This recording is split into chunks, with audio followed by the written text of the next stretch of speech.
This episode of Inside Golf Podcast is brought to you by Inside Sports Network.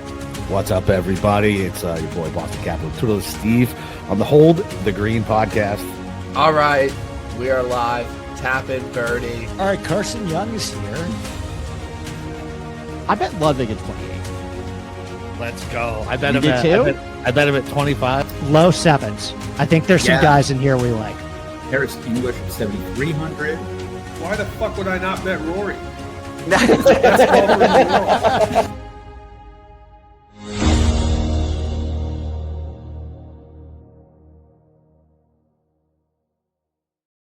This episode of Inside Golf Podcast is brought to you by Inside Sports Network, the boys club, allegedly. And we are running our first and likely only promo of the year for the Masters. We've been pretty fortunate where we haven't really needed to explore a bunch of giveaways or promotions to get people to check out what we are providing. I think the product's been doing a good job selling itself, but there's our dog hopping in there to say hello. But basically, our entire marketing for Inside Sports Network is me advertising the company for 3 minutes at the top of the Sunday podcast, which is why the take that me promoting the company is narcissistic is one of the dumbest takes I could possibly think of. Of course, I promote the company on my podcast. We're a startup that's been alive for 75 days. We don't pay for Google ads. We don't use search engine optimization. Me talking about the company for 3 minutes at the top of my Sunday podcast, and however much the other podcasts on our network promote ISN, which I told them, talk about it as much as you can. If it comes naturally, great. And you want to talk about it, great. If not, just keep putting out really strong content. And I'm totally fine being the one to do the selling. But that's our entire marketing strategy, is basically just me talking about the company for 3 minutes at the top of my Sunday podcast. If that's narcissistic, you got me. So anyway, the code that you need is either Masters month or Masters year. It depends whether you want to sign up for year or month. Obviously, if you're signing up for the month, you can deductively reason that you want to use Masters month if you're signing up for a month. And if you want to sign up for the year, you can use Masters year. And that will get you 25% off any monthly or yearly subscription. Personally, I would sign up now because then you also get all of our Valero Texas Open stuff, which of course includes our on-course reporting. We will have our guy, Johnny Utes, the stick man, the most mysterious man in golf, on the grounds once again at TPC San Antonio. No idea how he worked his way into that. The practice rounds are not open to the public. I'm not sure how much media is going to be there, but the stick man will be there for Inside Sports Network, sharing what he's seeing during the practice rounds, how the golf course is going to play, etc. And he's just been an awesome addition to the team. I think what we're offering at this point in terms of the ownership, the most in-depth, high level of analysis on how the golf course is going to play, the community and the Discord. I fully believe that if you do not have this information at your disposal for DFS, now the amount of people that do have this information for DFS, I think you're losing a significant advantage. And of course, I believe that. It would be a total problem if I didn't. I've worked basically for 5 years to create this vision, and I believe in it more than anything I've ever done in my entire life. Of course I do, right? I wouldn't have gone all in on this idea if I didn't believe in it with every bone in my body. Um, so again, the way the golf course is going to play, the ownership, the weather, none of this stuff needs to be a mystery to you anymore. And if you want to do it a different way, by all means, we'll keep on chugging. But we're going to keep doing our thing. And it's been quite the week in Houston. My favorite event. I don't know what about this golf course. Well, I do. I love Tom Doak. But something about this golf course just clicks with me from a handicapping perspective. So I've got 3 6 of 6s in the top 25 of a GPP with Minwoo, Davis Thompson, R. Davis Thompson, R. Taylor Pendrith. So kind of the Minwoo lead, Davis Thompson, Taylor Pendrith, Keith Mitchell core with a little Harry English and Ryan Fox mixed in there as well.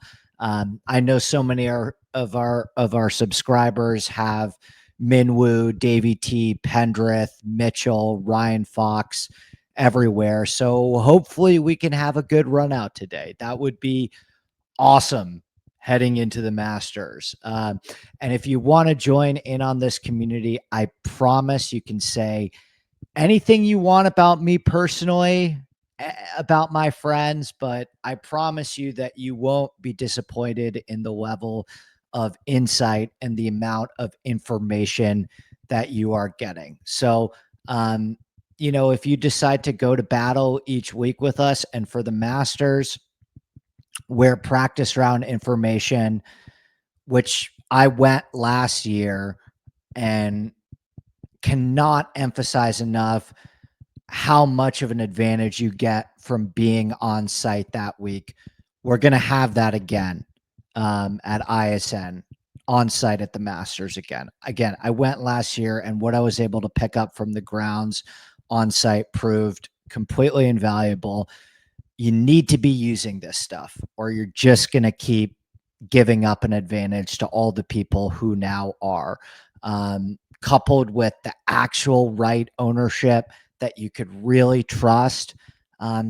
I just think you need to have it at this point if you're going to keep playing against all these people now that are using it. So if you are listening to this podcast and you still haven't checked out InsideSportsNetwork.com, now is the time. Type in code Masters Month if you want to sign up for a month. Type in code Masters Year if you want to sign up for a year, and that will give you 25% off any monthly or yearly subscription. So if you sign up with that code right now, you get 25% off the year at Inside Sports Network. This is the best promotion, the best deal that you are going to get from us all year.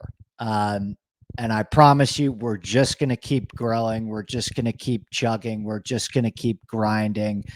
And this is the best deal you're going to get. It's $100 off from the year right now. Good all the way until April 13th. Okay. And that's our only promo for the rest of the year. The Masters is obviously our Super Bowl. So between now and April 13th, I will be working tirelessly. Our whole team will be working tirelessly to provide you with the best information on the golf course, what's going on behind the scenes at the practice rounds, the best ownership, and of course, what we do best, how the golf course is actually going to play that week. I promise you will not be disappointed. Narcissistic for believing in my own company. Give me a fucking break. Wanting my friends to share in that success, being pretentious. I'm sure that take hits so hard if you're a fucking idiot. You want to know why I gave a piece of my company to my friends? I'll give you an example with Kyle. He's a perfect example of this. If you're listening to this podcast, especially if you're a subscriber to Inside Sports Network, hopefully you know who Kyle Huey Mack is in the Discord. Kyle DM'd me years ago, okay, when my podcast was still pretty darn small, okay, and I was getting these paragraph long DMs, essays, basically, like high level analysis essays on DFS and DFS strategy that would make the author of War and Peace blush. I mean, this random sicko with like 4 followers on Twitter was just sending me some of the sharpest DFS analysis to this day that I've ever encountered. Okay. And this is a guy who has a financial and statistical background. He works in the financial industry in New York and does quite well for himself. He's got a big, real job in the financial industry. And he's obviously not somebody that cares about Twitter, has a following on Twitter at all, has a podcast, or cares at all about putting out picks. And I started talking to him and we developed this incredible friendship to the point now where, you know, I'd take a bullet for Kyle. He'll be in my wedding. He's one of my closest friends in the world. And I knew that Kyle's expertise in DFS, despite the fact that he wasn't on Twitter or had a following or was doing a podcast, was some of the sharpest DFS stuff I had encountered in all my time consuming other content, you know, in the industry in my 5 years of doing this. And so, long story short, when I had this vision for the company, you know, at this point, Kyle's like one of my best friends in the world. I said, I'm giving you a piece of this company because you believed in me from day one, before I had any following at all. And I believe that you, despite, you know, just being a regular guy who works in finance in New York and doesn't put out any content or has any Twitter following, I know that this guy is sharper at DFS than anyone I would be able to hire on Twitter. Okay. And it was one of the best business decisions I've ever made in my entire life. Okay. And if you know, if you're a member of Inside Sports Network and if you're a member of the Discord, Kyle is just as important to Inside Sports Network as I am. Okay.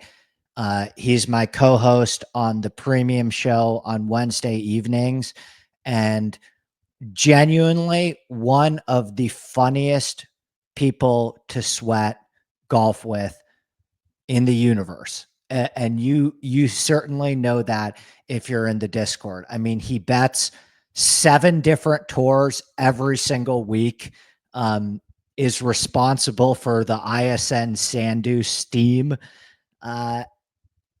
And I just believe that the guy's really good at it and the results back it up. I mean, he has a DFS outright sweat on, you know, one of the 7 different tours that he bets every single week and is a completely invaluable member of this company and our Discord. And I would hire him despite the fact that he doesn't have a Twitter following or put out any pics on Twitter, or has a podcast or writes for companies. You know, I would hire him over any other option 7 days a week and twice on Sundays, right? And I believed in the vision so much that I wanted him along for the ride. And I wanted him to share in that success because he's been a super invaluable part of any success that I've been able to have in the way that he's talked through everything for me with me. And just been a massive benefit to a massive benefit that I'm super, super grateful for. And that's why I wanted him to be a part of it. And there are a couple people out there like Kyle that I brought along for the ride.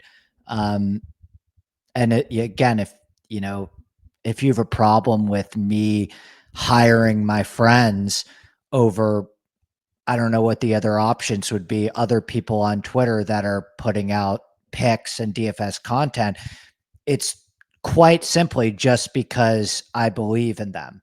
Um, and again, I would make that, it's one of the best business decisions I've ever made with the company, and everybody who's a part of the company understands that. So shout out Kyle. You know, he deserves a shout out every single podcast that I do, and I'm more grateful for him than, you know, I could ever put into words in a podcast. But hearing, you know, why did you hire your friends? I guess that's confusing to some people, and I wanted to explain it, you know, quite simply because I believe in them. They supported me from day one, and I believe in the vision, and I wanted them to be a part of it because they've been a huge part of everything that I've done. Um, so anyway, let's move on. You guys have the code, okay? That's the last thing I will promote it on the other podcasts I do, but Masters month, Masters year, 25% off. If you want to sign up for a month, it's 25% off for the month. If you want to sign up for the year and give us a longer commitment, you are going to be benefited, obviously, with a better deal. You're getting $100 off a year. So we'd love to have you as part of this community. And super, super excited for these next 2 weeks of Masters coverage. I think you're going to be really pleased with what we're providing. Okay, let's talk Valero Texas Open. As you can see, I'm recording this on Sunday morning. I'm at my girlfriend's house in Northern California. Apologies, I couldn't get the pod out late last night. We had a dinner with a bunch of her friends and stuff, but we're getting this out early on Sunday morning. We're about an hour or so before the leaders tee off at the Houston Open. Again, hoping for a good run out today. That would be some phenomenal momentum heading into the Masters. But Valero should not be slept on. It's a pretty good event. You know, the golf course, not the biggest fan of the golf course in the world, but it does have a lot of stuff going for it. Okay. It's a pretty tough test from tee to green. You know, it's not a piece of shit putting contest. There's some real challenge to this golf course from tee to green, and we've got a really solid field. You know, this is going to be our last look at Ludwig, Cantlay, Jordan Spieth, obviously, Hideki Matsuyama, Tom Kim, Tommy Fleetwood. I'm really bummed Morikawa withdrew. He was an early commit to this field, and he played in Valero last year and didn't play well at Valero. He made the cut, but he really struggled over the weekend, finished like towards the bottom of the leaderboard of all the players that made the cut. And obviously he went on to contend in a significant way at the Masters. So I guess the number one thing that I would say off the bat about Valero and this week before we dive into the actual golf course is that this is a pretty valuable week to get a final look at a lot of these players. And I would certainly not disqualify them from being able to win the Masters if they don't play well this week. But if I'm answering the question of, would I rather have my guys playing this week, even if they look bad, and getting those competitive reps in closer to the Masters than doing what Colin Morikawa is doing, for example, and essentially taking a month off before the Masters without any competitive reps at any of these three post players tournaments, right? I mean, basically all of the significant contenders outside of Morikawa, because even Xander played in the Valspar, played one of these 3 weeks, either Houston, Valero, or Valspar. Some of the top contenders even played 2 out of those 3 weeks, right? And obviously, this is the last chance for a lot of players that aren't qualified for the Masters to earn their spot in. And I believe 9 of the last 12 winners of this event directly preceding the Masters were not already qualified for the Masters. So, I'm kind of in the middle on this one. I think you're going to hear some takes that, Ludwig, Hideki, Cantlay, Fleetwood, Spieth, all of the best players in the field, they don't really care about winning this week. They're just trying to get reps, and get some competitive action in there before their Super Bowl the following week. There is some truth to that, certainly, in that there's clearly more motivation this week for players that don't already have their ticket punched to the Masters. But there are a lot of good players at the top of this field this week that I'm sure would love to get a victory and have some real momentum heading into the Masters. Akshay last year, he won at 20 under par in a playoff with Denny McCarthy, 60-1. And that's 20 under par is very misleading, by the way, because there were only 4 guys that shot 10 under par. It played tougher last year, actually, with a plus 0.3 scoring average than it had any of the last 5 years. And we're going to talk about how the golf course is going to play this week. But 2023, Corey Connors, 15 under. 2022, JJ Spawn, 13 under. Still the biggest outright bet that I've ever hit in my life. Still the biggest bet that I've ever hit in my life was JJ Spawn, 210-1 at the Valero Texas Open. The scoring average was minus 0.3 that year, so it played a little bit easier, despite the fact that JJ Spawn won at 13 under par, which is why you've got to look at the scoring average and not the winning score, because the year that JJ Spawn won this tournament at 13 under par played 0.6 strokes harder than last year when Akshay and Denny were both in a playoff at 20 under par. 2021, you have Jordan Spieth. I like him quite a bit this week. 2019, you have Corey Connors at 20 under par, and that played the easiest at minus 0.88 scoring average. It's a Greg Norman design in San Antonio, Texas, par 72, 7,438 yards. Overseed Army once again, overseed nation season. We are getting that perennial ryegrass overseed in the fairways, which are very narrow, measuring only 25 to 30 yards wide. Perennial ryegrass overseeded rough, measuring 2.25 inches. Very similar to Houston this week. They basically chop all of the rough down at this golf course, and there's barely any missed fairway penalty at all. The fairways are so narrow at TPC San Antonio that it's like a 50-50 proposition whether you hit the fairway or not. But whether you miss in the overseeded rough doesn't matter at all, right? There's really no correlation here historically, and especially the past 5 years. I mean, I would rather have you be straight than long on this golf course because it actually still emphasizes accuracy more than distance.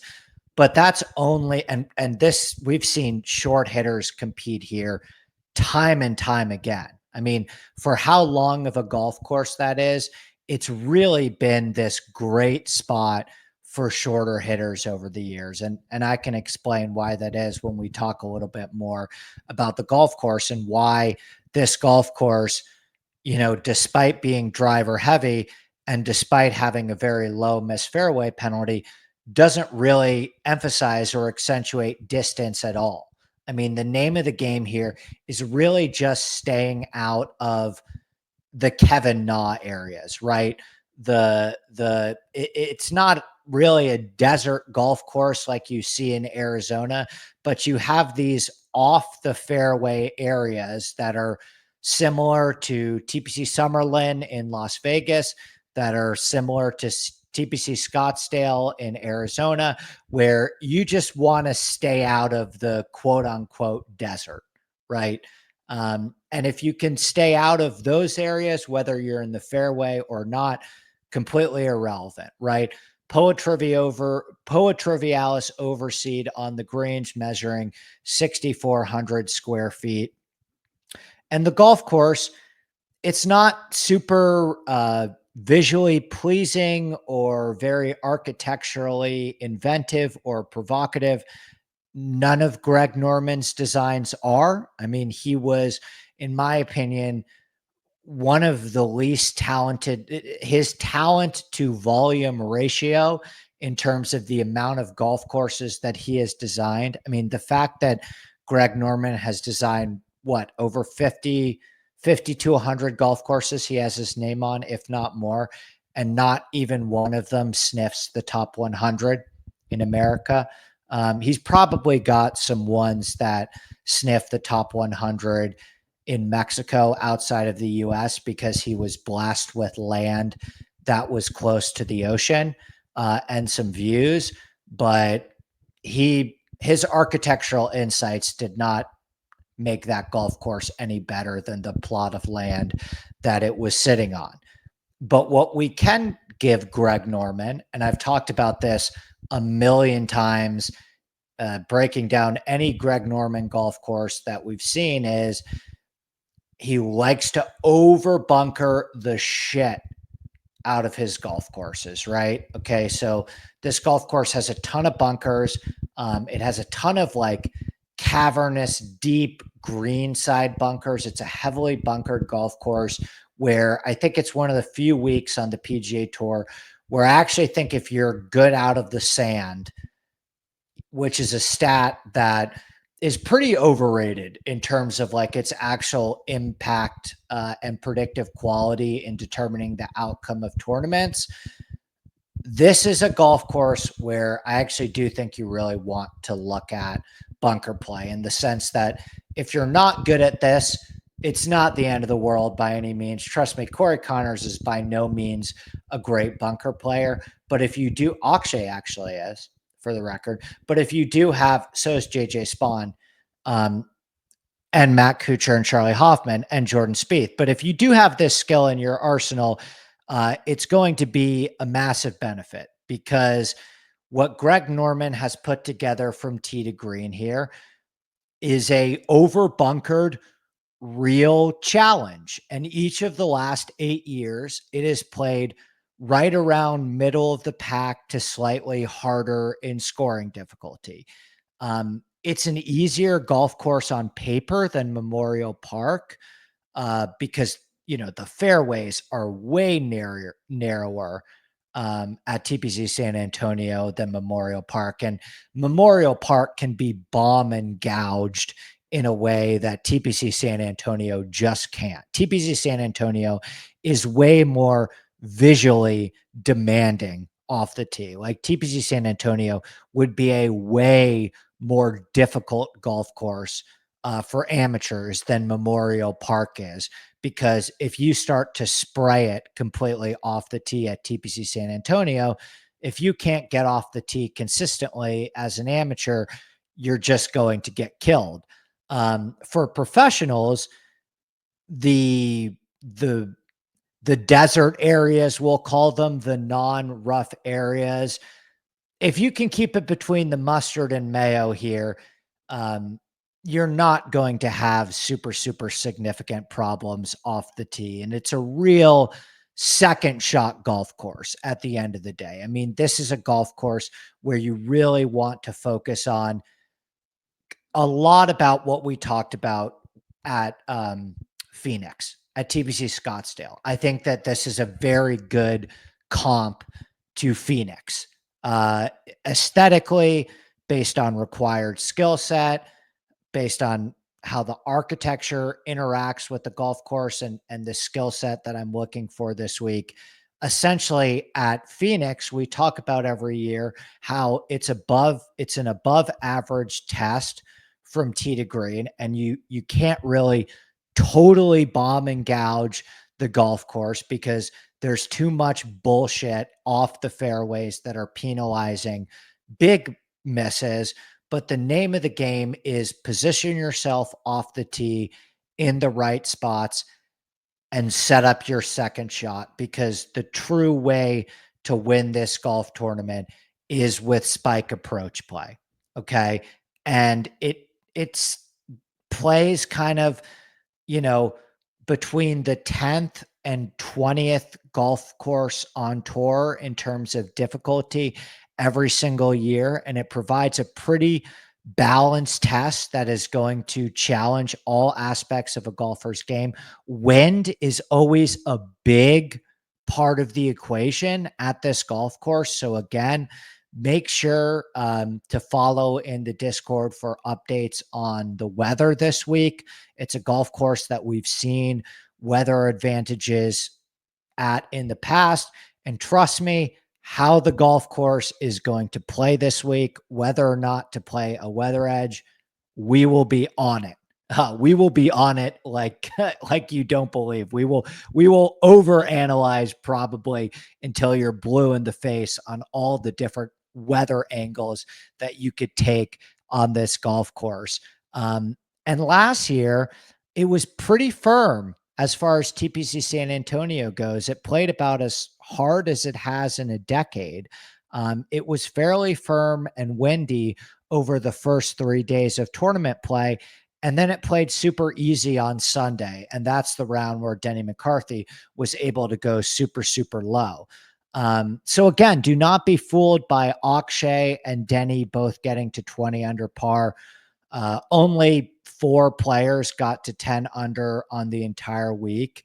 And it usually plays around a quarter stroke above par, to around -1 under par. You know, never as one of the 10 most difficult golf courses on tour. Last year was kind of the anomaly and the hardest it has played. Never one of the 10 easiest golf courses on tour. This year, I don't think it's going to be quite as firm as we saw last year. I mean, this area has got some rain, and there's a little bit more rain in the forecast for tournament week. So I don't think that it's going to play quite as firm as it played last year. But looking at the forecast as I record this on Sunday morning, you're going to get, really, to be honest with you, it could play pretty firm, on Thursday or Friday. And there's a fair amount of wind in the forecast on Thursday and Friday. The rain that you are going to get that is going to soften this golf course up doesn't really look like it's coming until like Friday evening and all through the night on Saturday. So it looks like the golf course might play pretty firm on Thursday and Friday, and kind of like we saw last year, a pretty difficult and firm test on Friday and Saturday. Again, they're going to try, just like they did with Memorial Park, to get this golf course as dialed as possible, as synonymous to Augusta National in terms of conditions as possible. And so expect the golf course to provide a challenge. It's not in the PGA Tour's best interest to give them a golf tournament that is going to be a super easy putting contest or is not going to test any of the tee to green skills that you're going to see tested at Augusta National. So what I'm essentially seeing, and it looks like on Sunday, for example, tons of wind. I mean, we're talking 30-mile-per-hour gusts and 17-mile-per-hour consistent wind speeds. So as we sit now, I'm expecting similar to slightly easier scoring conditions last year. I mean, it's probably a golf course that's going to play slightly over for the week with a winner in the 12 to 16 under zone, depending on the wind. I mean, it could, from what I'm seeing in I'm being conservative here because from what I'm seeing in the forecast now for Sunday, it could play even harder than that. I mean, Sunday looks like it's going to be extremely brutally windy. So, follow along in the Discord as well. I may make some amendments and some changes to the model as we get closer to that tee off on Thursday. Because if it's going to play even tougher and even windier, there's a couple changes and amendments that I would make to the golf course where, I think the greens and regulation percentage and the driving accuracy percentage is going to be even lower than it was last year. And it's already a golf course with a very low greens and regulation percentage and a very low driving accuracy percentage. And it's tough from tee to green. It measures over 7,400 yards in length. It doesn't really play as long as the scorecard suggests, but and we have seen a long history of shorter hitters finding success here. But we generally see firm and fast fairways coupled with kind of often overwatered receptive greens, and driving distance certainly ranks above tour average. It's still a driver heavy golf course. Again, despite the fact that there's a lot of visual intimidation off the tee. And in terms of the actual course layout, the 4 par 3s are very difficult. They all measure between 171 and 241 yards on the scorecard, and they all play over par. And it features a nice mix of difficult par 4s and drivable par 4s as well. Outside of the drivable 17th hole, the other 9 par 4s all measure between 400 and 481 yards. And there are 5 par 4s that measure above 445 yards on the scorecard. They make up 5 of the 6 toughest holes on the golf course. The par 5s, by the way, are pretty challenging as well. These are some of the toughest par 5s on the PGA Tour schedule. So, the only way where distance plays a big role and provides a big advantage on this golf course is that I believe that if you are able to reach some of these par 5s in 2, because they are not par 5s that everybody in the field is just a gimme birdie or that everyone in the field is going to be able to reach in 2. I mean, these are long second shots coming in from 250 yards plus. And one of the things that really stood out to me about TPC San Antonio is that it has the longest percentage, the highest percentage essentially on the PGA Tour of approach shots coming from 250 yards plus. And that's basically all of the par 5s, okay, is that you're going to have a second shot, depending on your distance, of around between 220 to 270 yards in. And if you are amazing from 250 yards plus, if you are amazing with, I don't know, your 5 wood or your 7 wood or your 3 wood out of the fairway, you can gain a significant leg up on the par 5. So one of the great rabbit hole stats that I was looking at this week that is completely unique to the rabbit hole is, yes, we have proximity from 250 yards plus. So you could really identify the players that from the fairway are really, really good with that 3 wood, 5 wood, 7 wood in being able to attack the par 5s. And we also have a stat that measures going for the green percentage and how often you hit the green when you go for the green. And I think that's a really important edge at TPC San Antonio, because you have 4 par 5s that, again, you can create separation on, because it's not a gimme birdie opportunity for everyone. You know, if you don't play the par 5s right, you're going to have, you know, a 100 to 125 yard shot in, and the PGA Tour average from 100 to 125 yards is like, you know, 25 to 30 feet. So the advantage that you can get on the 4 par 5s by being able to hit that green in 2 on this golf course, coupled with the drivable par 4 17th, I think is a really, really big advantage on this golf course. Actually, let me read. All of this is available in my model on the rabbit hole.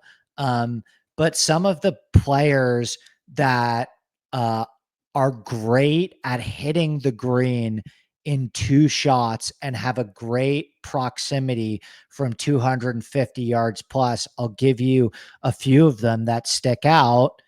Matty Schmid broke our heart this week, missed the cut on the number, but I am going right back to my guy, Matty Schmidt. I think he's a great iron player. I love the way that he's hitting his irons right now. He's got some spike putting potential in there as well. And you see TPC San Antonio right off the bat is another advantage for him, in the sense that he is so great with his fairway woods and his ability to hit the green when he has a long shot from the fairway. Patrick Cantlay is really good at this. Tom Hoagie's really good at this. Chandler Phillips is really good at this. Daniel Berger's really good at this. Keith Mitchell, again, is really good at this. Sam Stevens, Kurt Kitayama, Ludwig Aubert. I think if you're popping in that statistic, you can actually gain a pretty significant edge at TPC San Antonio, because it is so, so important at TPC San Antonio with how difficult some of the longer par 4s and par 3s are, to be able to gain an advantage by hitting a long, great shot with the second shot on the par 5s and that drive on the 17th hole of the drivable 17th hole par 4 coming down the stretch. Okay. So again, the name of the game at TPC San Antonio is, it's not really a golf course where it emphasizes elite distance or accuracy, right? Off the tee. I mean, you have somebody like Corey Connors, where he is so accurate off the tee that, like, he has an advantage with his accuracy on any golf course, and he is able to gain strokes off the tee with his accuracy on golf courses that are super, super distance heavy. But the main reason why Corey Connors has so much success at TPC San Antonio is not because he is hitting every single fairway at TPC San Antonio. It's because he's hit his irons beautifully at this golf course. Okay. And he's ranked top 5 in approach play each of the 2 years that he's won the Valero Texas Open. I mean, this is a golf course where You really just want to get off the tee and stay out of the bullshit off the fairway. And the biggest advantage that you can gain on this golf course is, again, scoring on the par fives, reaching the par fives and two with your fairway woods, and just overall approach play throughout the bag. The proximity distances on this golf course are really, really spread out. You have a couple super high leverage long iron approach shots like we mentioned, and then outside of that, it's a very even distribution of approach shots, and it's just a really, really important second shot golf course. If strokes gain approach has played a bigger role in the strokes gain pie than the other three categories amongst top 20 finishers, top 10 finishers, top 5 finishers, and winners. This is still a spike approach golf course above all else. And both Akshay and Corey Connors, the last 2 years, led the field in approach play. Okay. Each of the top 10 finishers last year all gained over 2 strokes on approach. And the top 4 finishers on the leaderboard all ranked top 7 in approach and all gained over 4 strokes in that category. The prior year, the top 4 finishers all gained over 5 strokes on approach and ranked 1, 2, 3, 4 in approach play. So before we dive into the model this week, the main narrative that I'm looking for this week is spike approach play. Okay. I think the ancillary categories here are really important, but iron play is still the number one through line with TPC San Antonio, and the biggest way, the safest way to gain a huge advantage at TPC San Antonio is with elite through the bag approach play and elite approach play from 250 yards plus, so you can gain an advantage on those 4 par 5s and drivable par 4 17th. Okay. But around the green play, off the tee, putting, like, if you are awesome at one of those other 3 things that you can pair with approach play, then that's phenomenal. But the safest bet on this golf course, in my opinion, is recent approach form. And my model really caters to that. I mean, it's approach play hovering above all else, and then kind of a tour average weight on the other 3 skill sets. And hey, if you want to pair elite approach play with elite around the green play, great. Akshay and Denny McCarthy finished 1-2 in strokes gained around the green last year. This is a golf course where you want to have a good short game because it features such a low greens and regulation percentage. And it's so heavily bunkered.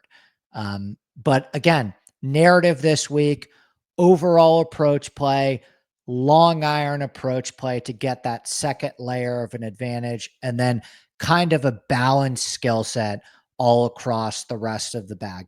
You don't need to be an elite putter to succeed here, but you can compete at this golf course solely on the strength of your putter.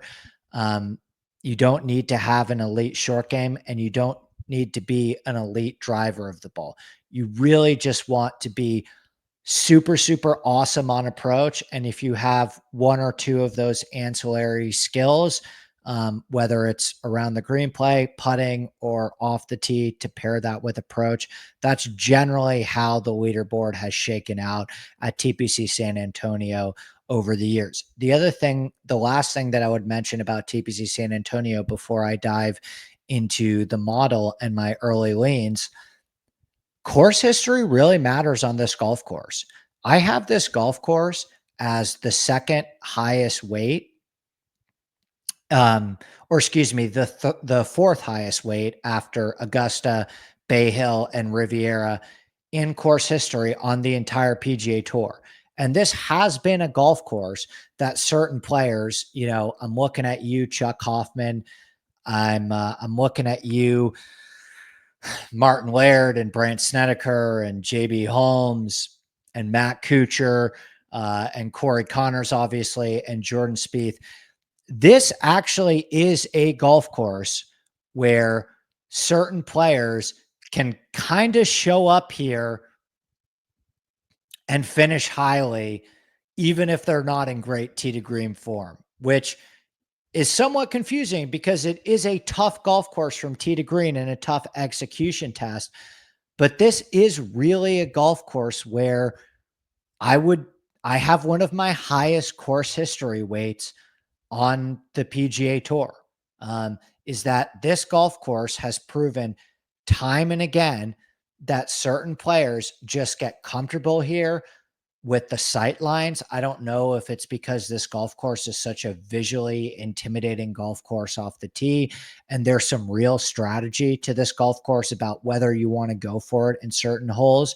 I mean, Joseph LaMagna has been singing the praises of this golf course to me for years and thinks it's the most underrated golf course on the PGA Tour and one of the most underratedly strategically nuanced golf courses on the PGA Tour. And I think one of the best arguments for why he's correct would be the fact that course history here plays such a massive role. It is a golf course that by understanding how to play it clearly, year after year, you can gain a significant advantage in the same way that you can with golf courses like Riviera and Bay Hill and Augusta National. TPC San Antonio is right there in terms of how much course history matters. So that's the narrative for the week. Great overall approach play. If you're great from 250 yards plus and a great bunker player, that's a huge added bonus. And how you've played this golf course in the past generally is a big help as well. So let's take a quick break and then finish up with our model. Okay, we are back. Let's run through it, and then I'll give you some quick early leans at the end. Siwoo Kim, my guy Bud Cauley, who I have to keep riding until the wheels fall off, Tommy Fleetwood, Rico Hoey, Denny McCarthy, JT Poston, Jordan Spieth, Ironman Michael Kim, Keegan Bradley. It's a great Keegan Bradley golf course. Hideki Matsuyama, Akshay Bhatia, Daniel Berger, another one where I pretty much feel like I have to keep riding until the wheels fall off. Andrew Putnam, Ben Griffin, Chuck Hoffman, Corey Connors, Jacob Bridgman, Patrick Cantlay, Keith Mitchell, Brian Harmon. Okay. So I think the main two early leans that I'm going to give you that will be 100% or three that will be 100% a part of my betting card are Siwoo Kim, Bud Cauley, and Daniel Berger. There's a decision to be made at the top. I'm not a Jordan Spieth guy at all.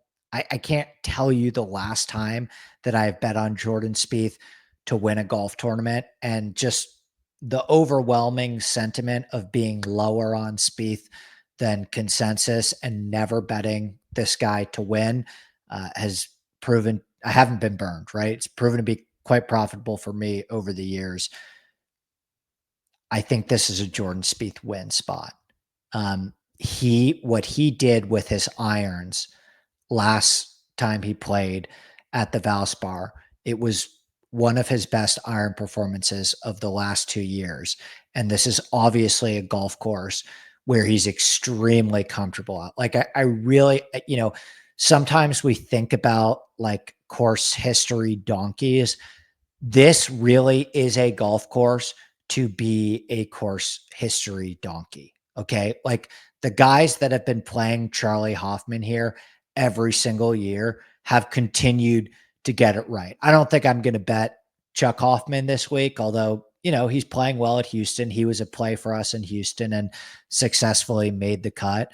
But this is a golf course where if you're familiar with the sight lines and you're in great recent approach form, you can gain a real advantage. Jordan Spieth is checking both of those two boxes.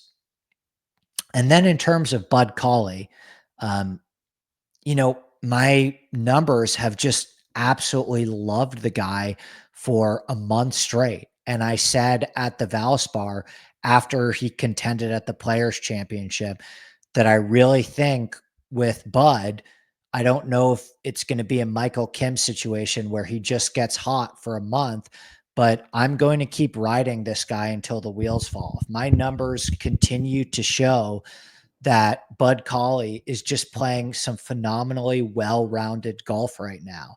And he's played well at this golf course in the past. He finished 39th last year. He has a 10th place finish here in 2017. And he gained 8.1 strokes on approach at the Valspar when he was in the lead of that tournament for a good portion of Sunday morning before obviously Victor Hovland and Justin Thomas came out there and clipped him. But checking the box of solid course history, solid short game, great bunker player, keeps the ball in play off the tee, solid driving accuracy. You don't have to worry about the big miss with Bud. He keeps it between the mustard and mayo, and 8.1 strokes on approach in his last event at the Valspar. Typically, I would think and say, okay, Bud Cauley, not a great player. This is a perfect sell high spot. I'm going to keep riding my dude Bud until the wheels fall off. And particularly at this specific golf course. If this was a golf course that I didn't think fit his skill set very well, maybe this would be a good sell high point. But I'm riding my guy Bud until the wheels fall off. He checks all of the boxes that I'm looking for this week. And then Siwoo Kim, I just think this is kind of another banger course fit play that I feel really strongly about, the same way that I did with, your Davis Thompsons and your Keith Mitchells and your Taylor Pendrith last week. I just love this golf course for Siwoo Kim. He's got 4 top 25 finishes here in 7 appearances, including a 4th place finish in 2019. So he checks the course history box. He's played some tremendous golf at this place over the years. He keeps the ball in play off the tee. He's got an awesome short game. I mean, Siwoo Kim has gained 13 strokes around the green in his last 3 events. He's going to get up and down here at will on the long par 5s, the long par 3s if he misses the green, and the drivable par 4 17th. He's an awesome bunker player. He ranks top 15 in this field in sand save percentage. Okay. Great overall approach player who I know is capable of spike approach performances. He's coming off a miscut at the Houston Open, so I think we may be able to catch a decent number on him where he still gains strokes in both ball striking categories. He's played great in Texas in the past. He ranks 2nd in par 5 birdie or better percentage. So we talked about how one of the keys of this golf course is being able to score and take advantage of the par 5s. That is Siwoo to a T. And then I would say Berger, I like him as an outright bet a little bit less than I like Siwoo and Bud Cauley, only because he doesn't have the course history piece working for him in his favor. He hasn't played this golf course since 2019, and he's missed both of his cuts when he played this golf course in the past. So that would probably be the big concern with me for Berger's, that he's just not checking that course history box that I would love. But I mean, the guy's playing phenomenal golf. He gained 2.3 on approach again at the Players. This season, he's made 8 cuts this year with 6 top 25 finishes. I talked about how Phoenix is a great comp course, and a lot of the things that you need to do at Phoenix from a skill set perspective, you also need to do at TPC San Antonio. Well, we were on Daniel Berger in Phoenix and he finished 2nd. You bet your ass I'm betting him here again as well. I just the approach play is right there. He's 14th in proximity from 250 yards plus over a long-term sample size. I trust his long iron approach play to score on those par fives. And the putter is starting to fire for him as well. Daniel Berger is really starting to putt well enough to start winning golf tournaments. So those would kind of be the three early leans that if you're hunting for CLV on a Sunday night with the early DraftKings numbers, I can tell you right now that I will be on Berger, Siwoo, Bud Colley. The other guys that I'm swimming around in the outright market are probably Spieth. Gosh, I mean, it is a phenomenal Tommy Fleetwood golf course, but I don't think I'll go there from an outright perspective. But the other guys that I'm swimming around in the outright market are Keegan, Jordan Spieth.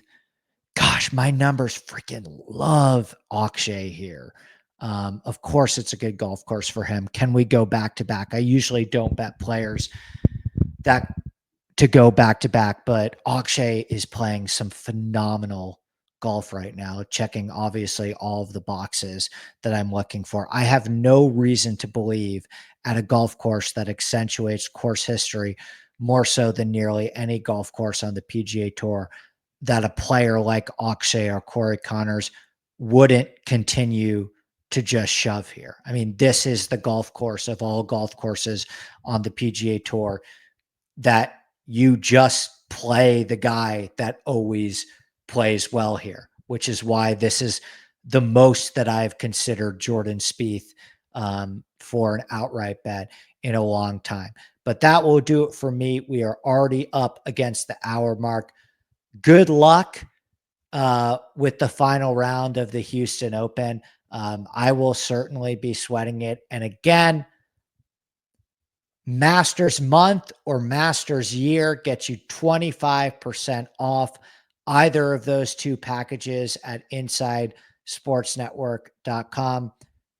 You want to call me narcissistic or pretentious for believing in my company, fucking handcuff me. You got me, but I sure as hell do believe in it and will continue to keep grinding on it. You know, for as long as I can do this, because I do believe what we are providing is pretty damn special, and I believe in my team and the vision more so than certainly anything else I've ever done in my life. So InsideSportsNetwork.com. This is the time to hop in and join. It's master season. The content that you will get from us in the Discord and with the premium shows and the premium on course reporting. I promise you will not be disappointed with what we're providing. So enjoy the golf this afternoon. Good luck with your bets and DFS lineups, and we will see you back on this podcast tomorrow for the lead into the Masters. We got a really fun Masters themed episode coming at you, and a ton of amazing guests I've got lined up in the podcast for Masters Week. It's the best time of year again. So again, good luck with those Houston bets. See you next time. Cheers.